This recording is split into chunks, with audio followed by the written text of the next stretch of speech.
Well, thank you all for being here today. I mean, last night was, really one of the most disturbing, pieces of news I've ever received in my time in politics.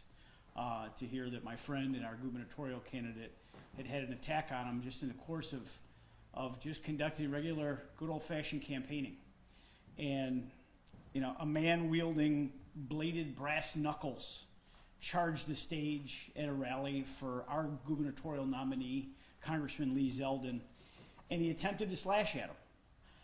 Now, thanks to swift action from many of the people that were in attendance in the front row and his running mate, Allison Esposito, and some of the bystanders, this perpetrator was wrestled to the ground and he was subdued until law enforcement could get the situation under control and detain him.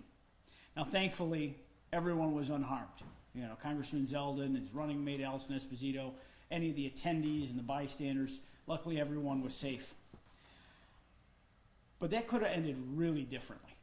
And this is something that has no place in our politics, has no place in Western New York, and we don't know much about the perpetrator or motives or agenda, and I'm not going to speculate on any of that. But I know that this absolutely needs to be condemned at the highest levels.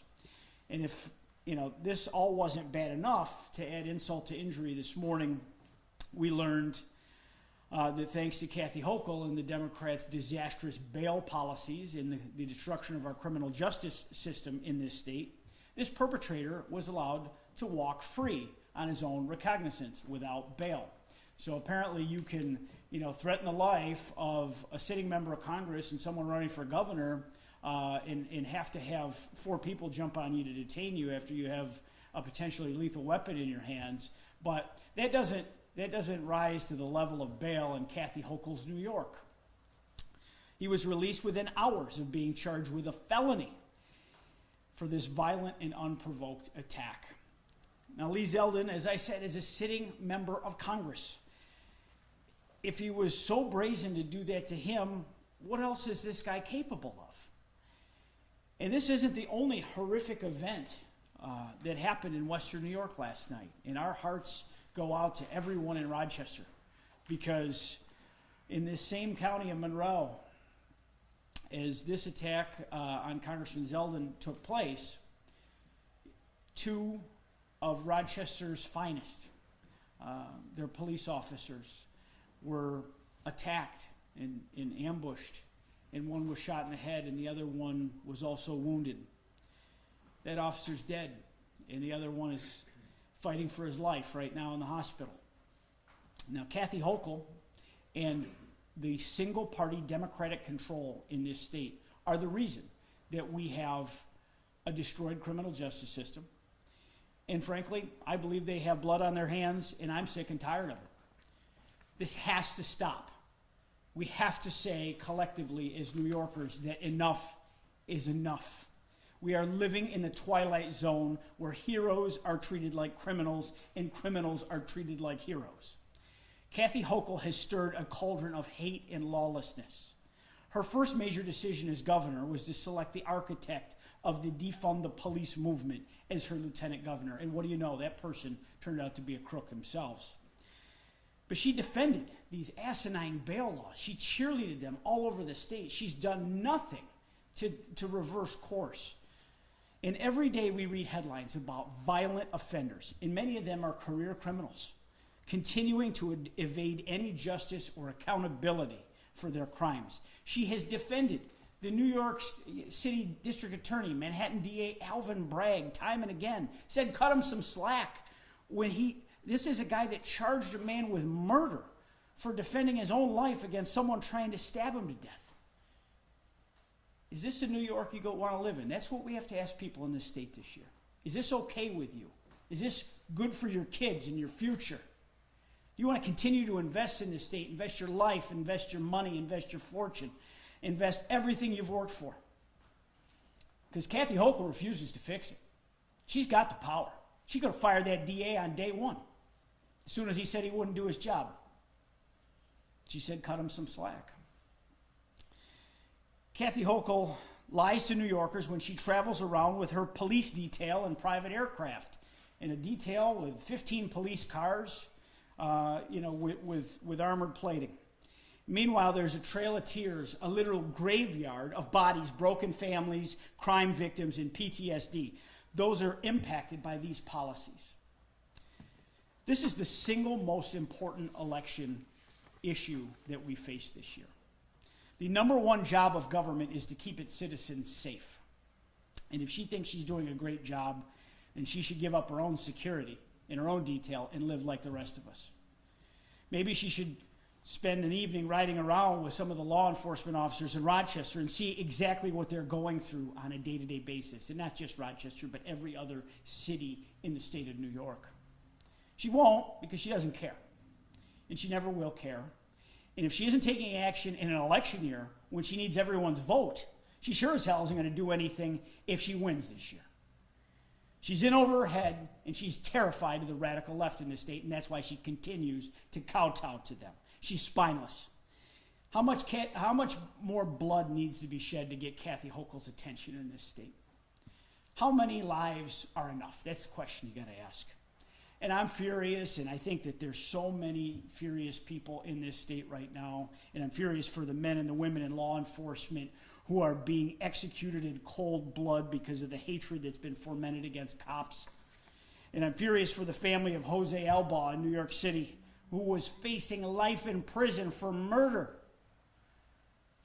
because he had the audacity to fight back and try to save his own life. And I'm furious for the countless victims of crime across this state every single day, whose lives are changed forever by a robbery, an assault, a rape. The list goes on and on and on. This cannot continue. This cannot stand. Law and order is on the ballot this November.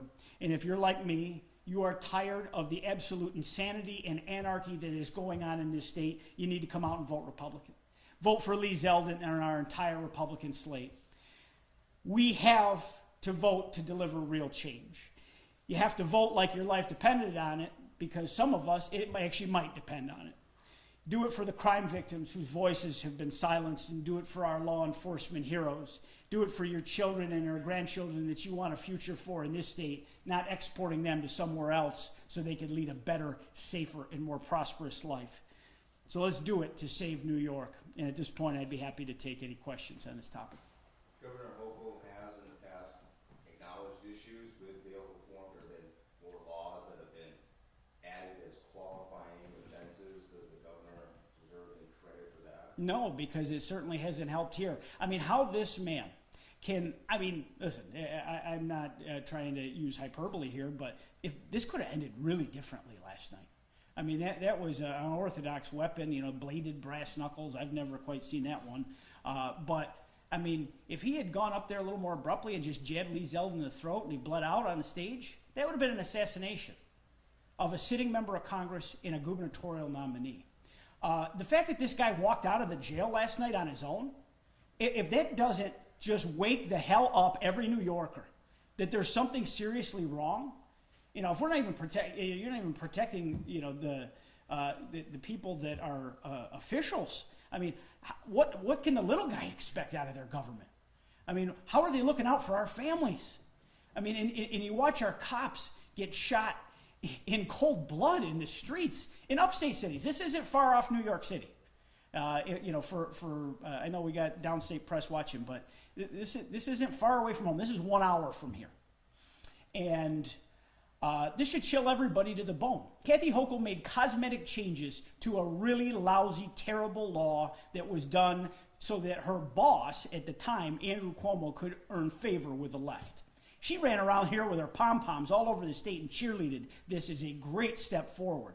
She said that those people, those sheriffs, those DAs, those people that were naysaying it when it was passed, she said they were doing nothing but fear-mongering and dog-whistling. There are people dead because of this law. This and her stupid parole commission that they continue to pack with people that want to empty our jails and empty our prisons, and violent people walk among us that don't belong out of jail, that have not been rehabilitated. And what they're going to go back to doing the same damn thing that got them there in the first place. So she reserves no credit. She has been part of the failure of this administration and the administration before her that she ably served as the number 2 in the entire apparatus in the New York State Legislature that goes along with this. They need a special session now. Repeal this stupid, dangerous bail law, and let's get back to reality in New York. Is this was this a judge's decision? Was this a qualifying offense that the person could have been held for bail with bail? I think it's a possibility that he could have been. People don't even understand the changes to the law. But apparently the town justice that did the arraignment, let him on the street. I don't think that if this was prior to 2019, when this stuff came online, or actually, no, it came online on January 1st, 2020, this sure wouldn't have been something where you got out on bail that night. Now, this guy's probably going to face some kind of federal charge, I would presume, as he went and threatened the life of a sitting member of Congress, and that's probably charges to come. And I certainly hope that that's investigated and prosecuted to its fullest.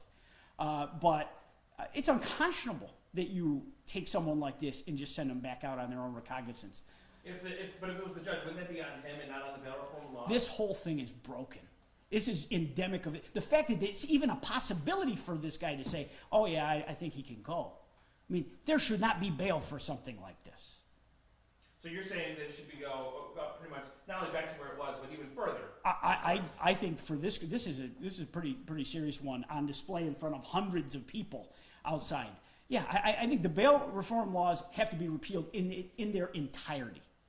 But in high likelihood, before they ruin this system, there would not have been bail issued for this. Are you going to look into if it was the judge's decision? I am sure a legal expert can say this, but I know damn well that Kathy Hochul's culture of destroying our criminal justice system brought this forward. And what about the campaigning schedule for Lee Zeldin? Do you think that should be something that's a little more private? Well, when you're putting together, you're campaigning for office. Unless you guys are going to give us free airtime to reach everybody in their homes. So if you want to talk to your station management, we have to go out and do public events. And many of you cover these public events as we campaign around it. It's the time-honored tradition of earning vote by talking to your constituents. Kathy Hochul also put out in her campaign clearly thought that they were comedians yesterday, and put out a very hateful spoof of Congressman Zeldin's rally schedule. And I don't have any idea the motives of this guy. I don't know anything other than what you have reported on with him. But that turns up the heat a lot on people perhaps looking to harm others. When you put that kind of hateful rhetoric out about her opponent. And I tell you, it's not becoming the governor of the state of New York. This wasn't from the political party. This was directly on her letterhead from her spokesman, and they were trying to walk it back last night. They don't get to walk this back. Kathy Hochul owes people a hell of a lot more than an apology. She owns part of this. Is there anything that the party does now going forward in terms of security, resources, altering schedules to a degree? I don't think we're going to alter schedules because you're not going to live in fear. I mean, one, we have to go out across the state and tell people why they need to make a change. But we will be having some very serious discussions throughout the weekend about security, especially for an event like that, where it's a widely attended and promoted rally type event. But, this is, you can't remove people from the politics. And, unfortunately in New York, you're not afforded a detail upon becoming the nominee of the party for governor. So, Kathy Hochul's got, like I said, a motorcade every time she comes to town. Running for governor, you don't get any more security than if you're running for town council. Just listen to the candidate in Syracuse. He said they did add some additional security. Yeah, I have not talked to Lisa in Syracuse, but we have communicated last night. I think that all of us going forward will be, giving some considerations to how to make our events more secure. Obviously, a very serious incident last night when you see it, but now when people are going back, not to make excuses for what happened here, but the weapon, they're not sure exactly what this was. They're not sure what his intent was. Does that give you a little bit of pause until you know all the details? I don't think we're going. I mean, what more do you need to know? The guy jumped on the stage, Right, grabbed Congressman Zeldin and said, "You're done, and has something that my understanding from doing a little internet research of my own, that is a self-defense weapon that they market that's got two, sharp prongs. And it's set a keychain. I don't believe it's a legal item in the state of New York under our current laws. But regardless, whether he had a butter knife or he had a machete, I mean, the fact that he went on stage and grabbed a sitting member of Congress and said, "You're done," and held something up like he was going to harm him in a serious way. I mean, that's chilling. That I don't recall. I mean, Ron, you've been around a long time. I've been around a long time. I don't recall any of our public officials having physical violence brought upon them in the course of a political event. I mean, obviously, we all receive threats. Most of them are hollow. I'm sure you in the media receive threats. I mean, it's just something that goes with being part of public life. But I don't recall a time where one of our elected officials was threatened here in New York State in the course of their job like this. So I think you have to take it seriously. It was something that it was a device, while unorthodox, it certainly could have done serious harm. And again, I know nothing about the perpetrator's motive, why he did it, what his current mental state is, or any facts about his life. But the fact that he walked out without bail, it just blows my mind. And I think it just the reaction that I'm seeing in our conversations around the state, it just is more crystal clear on how broken, how absolutely pitifully broken our criminal justice system is.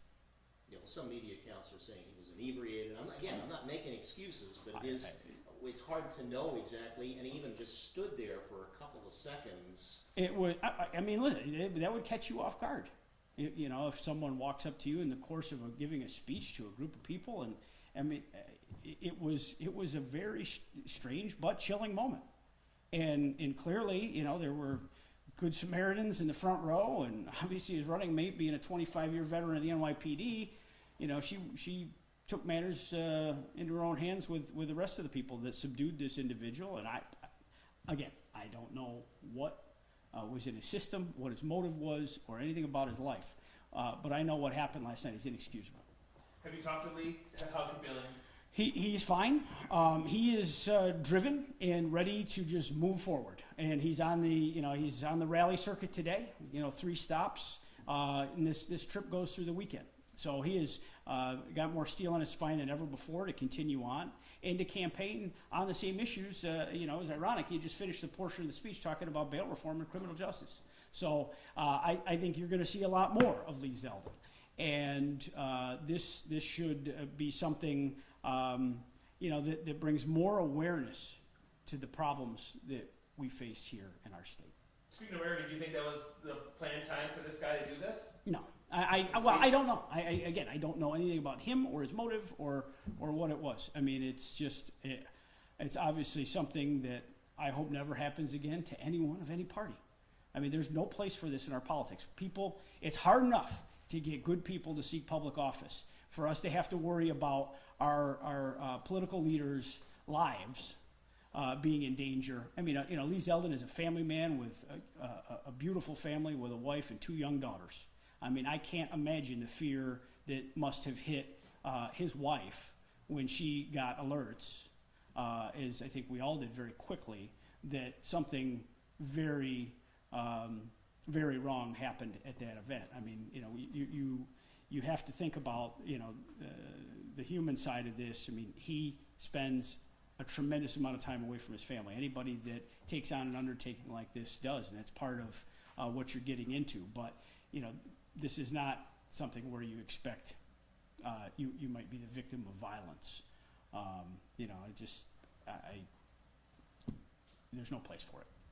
A question about your campaign. We'll talk about any of that as soon as we break here. Okay. Anyone else have anything else about this? Okay. Great. Thanks, everybody. I'll just do one-on-ones with everybody. Okay, grab that other mic. Yeah, you can use that one or grab both. This one? You just want to do it from the podium?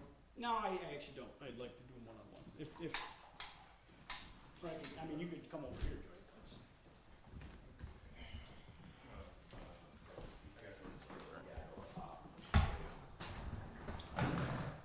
Is that fine? Yeah, sure. Okay.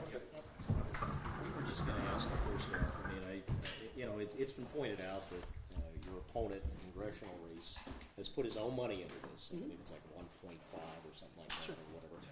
And again, that you maybe raised about 300,000. Number one, do you worry about that deficit and your ability to get your message out? And number two, left field here. Would you be willing to debate? Do you think there should be a debate with Carl Palladino? He's got some questions about that. I'll start off with money, though. I knew Carl Palladino's net worth the day I announced for Congress. I mean, I know Carl very well. I know his ability to self-fund. And that didn't deter my decision, as you can see.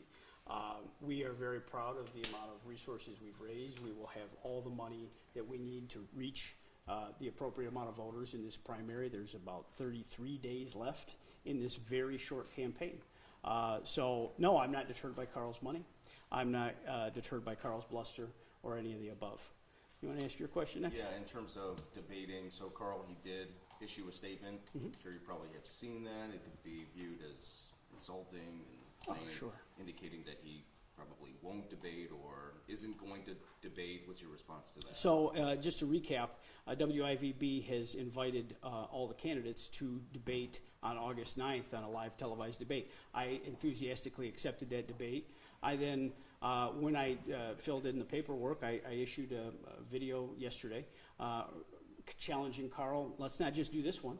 Let's go do one in each county in this district because it's a wide geographically diverse series of communities all along the Pennsylvania line. And his response, I presume he's not going to debate at this point. He said that I'm desperate because I want to debate him. I think we owe it to the people. I think we owe it to not just hide behind our money and our television ads, not try to buy this election, but to stand in front of them, answer their difficult questions, and let them ask them. But apparently that's not, that's beneath Carl. He's going to go the route of trying to buy this. He's also trying to hide behind his spokespeople in this race. I haven't seen him in front of too many cameras since some of the, I guess, unfortunate stories for him have come forward. And shortly after he announced, he's not exactly as available to the media as he once was, and he's hiding behind his spokesman. So I'm not surprised that he won't debate. I'm happy to. I'm proud of my conservative record, my accomplishments and what we've been able to get done and be a loud conservative voice for Western New York that's stable and ready to go and be effective on day one in Congress. Have you proposed 6 debates? I did yesterday. I put out a challenge to Carl, press release. Your station ran it last night.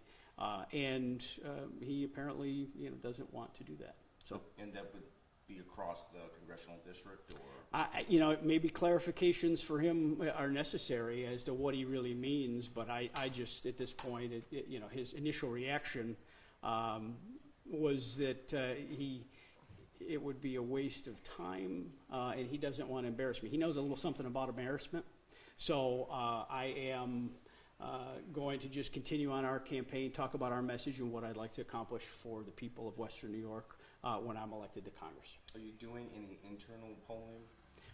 Well, any modern campaign does internal polling, so we are doing plenty of it. Are you able to reach out to resources in Washington? And are you picking up any concern in Washington from Republican forces there as to the possibility of Carl being elected?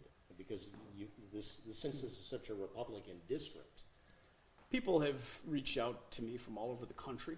Obviously some of the things that you all reported on after, Carl's announcement, that caused more people to get involved in our campaign and our efforts. So we welcome people's support, but I'm traveling around, the counties of this district all along the southern tier and, here in Erie County, and talking to voters and turning people out for a primary, which is on August 23rd. It's a very unorthodox time for us to have a primary. It's a short window, but we're out there talking about our message. You see our ads, they're on all your stations. And, we are using every means necessary to communicate with the voters here. So I'm not going to be boxed in by what Carl decides to do. He thinks he's famous, and he is able to spew, and people want that brand of leadership. That's not what I hear. People want a steady Republican voice that you can count on. Day one, no drama, no distractions. Someone that can actually be an effective voice for the policies that we want to go fight for when Republicans take the majority in the House of Representatives and take office in January. You say that you're doing internal polling. What do your polls show? That's why those polls are internal. But I am a very optimistic warrior here in this race, and I like it. I like where our campaign is. We are right on our plan, and we will continue to work hard, and we're going to win on August 23rd. And when I was asking about Washington, like, is it too soon to expect any kind of support, say, if you did reach out from the Republican Congressional Campaign Committee, people The like that? NRCC does not get involved in primaries, period. Okay. You know, they have the hard and fast policy. Even for incumbent members, they don't get involved in primaries. So as you see Congresswoman Tenney, who has now come into the Buffalo television market, you know, she does not have the NRCC working for her campaign. You know, they have you work it out. And now other groups that exist, we wouldn't be able to coordinate with. All right, so that's strictly for the general.